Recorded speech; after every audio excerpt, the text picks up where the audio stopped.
Baru-baru ini banyak berseliweran tentang artis yang sering terkena santet atau bisa dikatakan sihir. Pendapatnya juga beragam, ada yang percaya, tak sedikit juga yang tak percaya.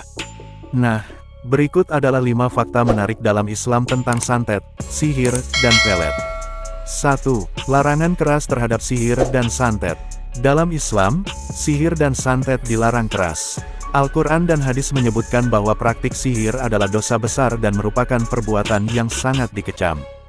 Dalam surah Al-Baqarah ayat 102, disebutkan tentang kisah dua malaikat, Harut dan Marut, yang mengajarkan sihir sebagai ujian bagi manusia, tetapi mereka memperingatkan bahwa sihir adalah bentuk kekafiran.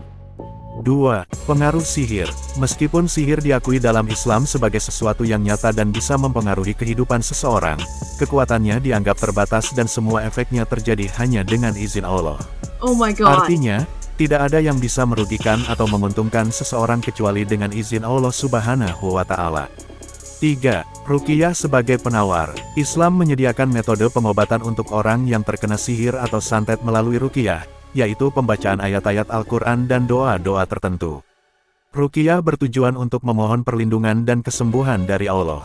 Beberapa ayat yang sering digunakan dalam ruqyah termasuk ayat Kursi, surah Al-Baqarah 255, dan surah Al-Falaq serta surah Anas. 4. Hukum praktik pelet. Pelet, yang dikenal sebagai jenis sihir untuk mempengaruhi perasaan atau cinta seseorang, juga dilarang dalam Islam. Penggunaan pelet dianggap sebagai bentuk manipulasi yang bertentangan dengan kehendak bebas manusia dan bertentangan dengan ajaran Islam tentang kejujuran dan keikhlasan dalam hubungan. 5. Sihir Nabi Musa dan Firaun. Al-Quran menceritakan kisah Nabi Musa yang menghadapi para penyihir Firaun. Dalam surah Al-A'raf ayat 116-117, disebutkan bahwa Nabi Musa menggunakan mukjizat dari Allah untuk mengalahkan sihir para penyihir.